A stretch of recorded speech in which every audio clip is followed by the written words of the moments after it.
Bismillahirrahmanirrahim.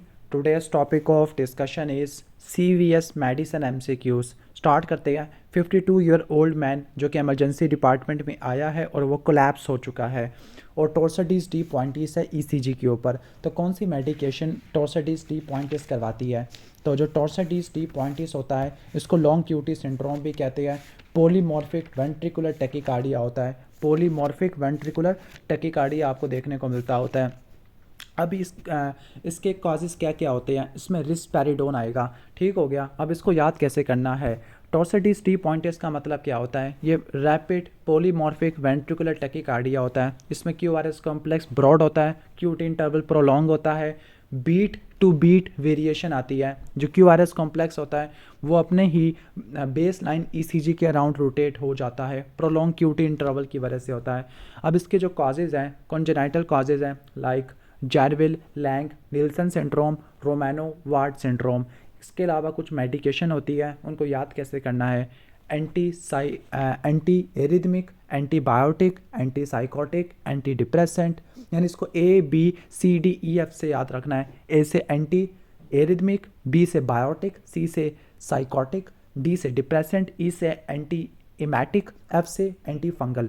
Anti fungal में फ्लूकेनाजोल, इमैटिक में ओडेंसेट्रॉन, anti depressant में SSRI TCA, एंटी साइकोटिक में रिस्पेरिडोन, एंटी बायोटिक में macrolides like erythromycin, anti rhythmic में सोटालोल, क्वानिडीन, प्रोकेनामाइड, लिथियम। ये सारी इस्तेमाल होती है। ये सारी लॉन्ग क्यूटी सिंड्रोम करवाती है। इसके अलावा आपका electrolyte changes like hypocalcaemia, hypokalaemia, hypomagnesaemia, तीनों हाइपो है। सबरेक्नाइट हैमरेज भी करवाता है। अब इसमें जो ट्रीटमेंट होता है वो IV मैग्नीशियम सल्फेट देना है। अगर वो अवेलेबल नहीं है तो IV आइसोप्रोटीनोल ये आपने देना है एक्यूट ट्रीटमेंट में।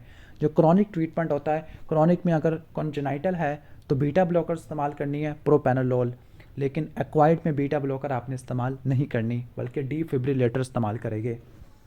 ओके, नेक्स्ट क्वेश्चन यही है टॉर्सिडीज डी पॉइंटिस वाला कि एक पेशेंट है जिसका ब्रॉड कॉम्प्लेक्स क्यूआरएस कॉम्प्लेक्स है, प्रोलॉन्ग क्यूटी इंटरवल है और रोटेट हो रहा है क्यूआरएस कॉम्प्लेक्स, टॉर्सिडीज डी पॉइंटिस है। तो ट्रीटमेंट क्या होगा? IV magnesium sulphate.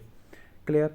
नेक्स्ट चलते हैं हम दोबारा। एक और पेशेंट है, IV ड्रग यूज़र है, इसने इरिथ्रोमाइसिन इस्तेमाल की थी। इरिथ्रोमाइसिन एंटीबायोटिक होती है, वो लॉन्ग क्यूटी सिंड्रोम करवाती है, टॉर्सिडीज डी पॉइंटिस करवाती है। तो ये जो सारी ड्रग्स होती है ना, ये पोटेशियम चैनल को ब्लॉक कर देती है। तो आंसर क्या होगा? पोटेशियम चैनल को ब्लॉक कर देती होती है। क्लियर। इसके बाद हम नेक्स्ट आगे चलते हैं। एक पेशेंट है जिसको DVT हुआ है। DVT deep venous thrombosis. इसके जो ट्रायड होती है उसमें आपने रट्टा मारना है, विल्चू ट्रायड, स्टेसिस, हाइपरकोagulability, एंडोथेलियल इंजरी और उसको लेफ्ट हेमीपैरेसिस हो गया है। यानी जो DVT था उसकी वजह से इम्बोलस क्लॉट होगा, वो राइट साइड से होता हुआ राइट हार्ट में आएगा। राइट हार्ट में ASD बना हुआ होगा, मतलब हार्ट में एट्रियल सेप्टल डिफेक्ट होगा। वो जो क्लॉट राइट साइड से आया था, वेन से आया था, वो लेफ्ट साइड में चला जाएगा। लेफ्ट साइड से आर्टरी से होता हुआ ब्रेन के पास चला गया और लेफ्ट हेमीपैरेसिस करवा दी। This is called paradoxical embolism के जो वीनस क्लॉट था, वीनस इम्बोलाई था, वो ESD से होता हुआ आर्टीरियल इम्बोलाई बन गया। और इसका काज क्या होता है? Patent foramen oval. ठीक हो गया। तो इसकी वजह से और माइग्रेन भी देखने को मिलता है, स्ट्रोक भी हो जाता है। नेक्स्ट है कि एक पेशेंट है जिसको इन्फेक्टिव एंडोकार्डाइटिस है। इन्फेक्टिव एंडोकार्डाइटिस को डायग्नोज करने के लिए क्राइटेरिया होता है जिसे कॉल्ड ड्यूक्स क्राइटेरिया। जिस तरह रोमैटिक फीवर के लिए जोन्स क्राइटेरिया होता है तो उसके लिए ड्यूक्स क्राइटेरिया होता है। अब ड्यूक्स क्राइटेरिया में माइनर और मेजर आते हैं। जो मेजर क्राइटेरिया होता है इसमें पॉजिटिव ब्लड कल्चर चाहिए, टिपिकल ऑर्गेनिज्म 2 कल्चर से चाहिए 12 घंटों के फासले पर और 3 पॉजिटिव कल्चर चाहिए, या फिर एंडोकार्डियल इन्वॉल्वमेंट होती है।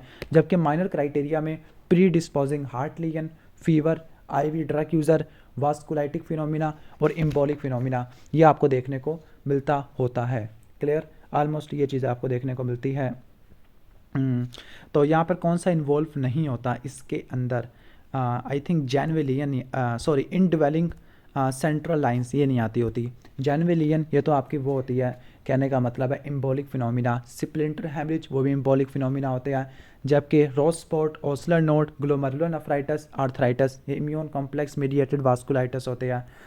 तो ड्यूस क्राइटेरिया होता है। ड्यूस क्राइटेरिया को डायग्नोस करने के लिए कुछ पैथोलॉजिकल क्राइटेरिया होता है। पैथोलॉजिकल में क्या होता है कि आपको ऑटोप्सी या फिर सर्जरी पे आपको वाल्व टिश्यू मिले मतलब आपको जो स्पेसिमेन है वाल्व पर वेजिटेशन मिले, एम्बोलिक फ्रैगमेंट मिले, ये होता है। मेजर क्राइटेरिया में पॉजिटिव ब्लड कल्चर है, तकरीबन 2 पॉजिटिव ब्लड कल्चर आने चाहिए जिसमें टिपिकल ऑर्गेनिज्म मिलना चाहिए लाइक स्ट्रेप्टोकोकस विरिडियन या हैसिक ग्रुप है। हैसिक में हीमोफिलस इन्फ्लुएंजा, हीमोफिलस कैंटोबैसिलस, कार्डियोबैक्टीरियम, इकिनीला, किंजीला आते हैं। या फिर जो ऑर्गेनिज्म है वो 2 ब्लड कल्चर से मिले 12 घंटों के फासले के ऊपर, या फिर कहने का मतलब है 3 पॉजिटिव कल्चर मिले 1 घंटे से फासले के ऊपर। क्लियर? या फिर आपको कॉक्सिला बर्नेटी, बार्टोनिला इनकी स्पीशीज़ मिले या जीन टारगेट मिले।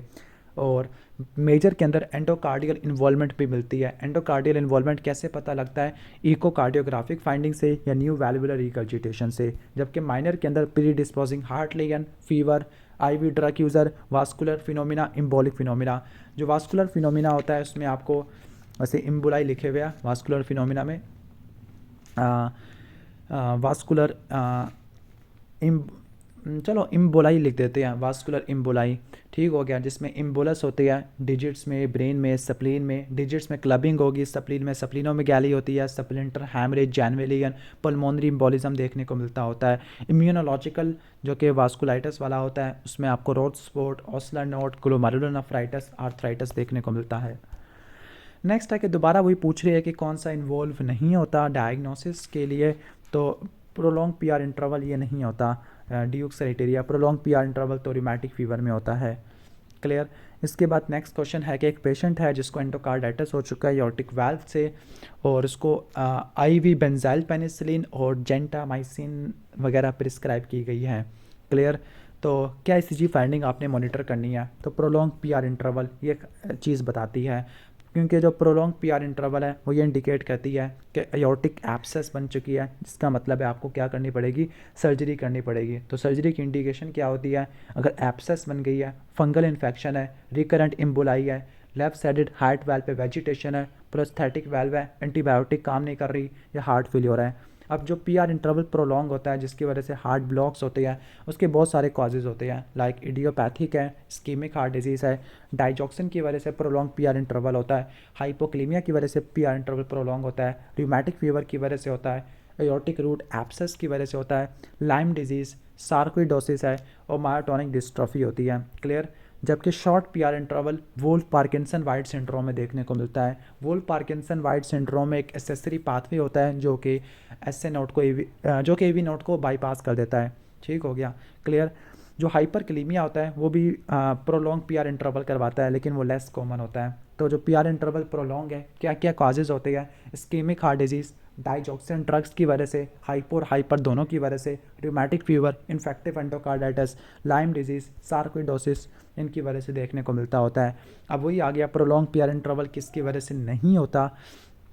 लीस्ट एसोसिएटेड, तो हाइपोकैल्सीमिया, इसकी वजह से प्रोलॉन्ग क्यूट इंटरवल होता है। उम्मीद है कि समझ आ गया होगा। इसके बाद नेक्स्ट हम आगे चलते हैं। एक पेशेंट है जिसको पैन सिस्टोलिक मर्मर है। पैन सिस्टोलिक मर्मर में आपने क्या क्या रट्टा मारने होते हैं? MR, माइट्रो रिगर्जिटेशन, ट्राइकस्पेट रिगर्जिटेशन, VST, इनमें पैन सिस्टोलिक मर्मर होता है। और वी वेव मिल रही है JVP में और पल्सेटाइल हिपैटोमेगाली है, तो ये ट्राइकस्पेट रिगर्जिटेशन होता है, जो किससे एसोसिएटेड होता है? एब्सिन एनॉमली से एसोसिएटेड होता है। तो ट्राइकस्पेट रिगर्जिटेशन में पैन सिस्टोलिक मर्मर होता है, JVP में जाइंट वी वेव्स होती है, पल्सेटाइल हिपैटोमेगाली होती है, और लेफ्ट पैरास्टर्नल हीव आपको देखने को मिलती है, राइट वेंट्रिकल हाइपरट्रॉफी। ठीक हो गया? काजेस में क्या क्या है? राइट वेंट्रिकल का इन्फेक्शन हो उस केस में ट्राइकस्पेट रिगर्जिटेशन होती है। पल्मोनरी हाइपरटेंशन और COPD में इन्फेक्टिव एंडोकार्डाइटिस हो, खासतौर पर राइट साइड के जो आईवी ड्रग यूज़र होते हैं, एब्स्टिन एनॉमली है, और कार्सिनॉइड सिंड्रोम है। कार्सिनॉइड सिंड्रोम में टिप्स रट्टा मारना है, ट्राइकस्पेड इनसफिशिएंसी, पल्मोनरी स्टेनोसिस। ठीक हो गया? इसके बाद हम नेक्स्ट आगे चलते होते हैं। ट्राइकस्पिड रिगर्जिटेशन है पेशेंट को, उसमें क्या देखने को मिलता है? कैनन लेफ्ट पैरास्टर्नल हीव देखने को मिलती है। कैनन ए वेव्स तो आपको उसमें देखने को मिलती है, 3rd डिग्री हार्ट ब्लॉक में देखने को मिलती है। तो ट्राइकस्पिड रिगर्जिटेशन में pan systolic murmur, prolong giant waves होती है, JVP पे पल्सेटाइल हिपैटोमेगाली है, लेफ्ट पैरास्टर्नल हीव है। कॉजेस में right ventricle infection, hypertension, rheumatic fever, infective endocarditis. ठीक हो गया? एब्स्टिन एनॉमली और कार्सिनॉइड सिंड्रोम है।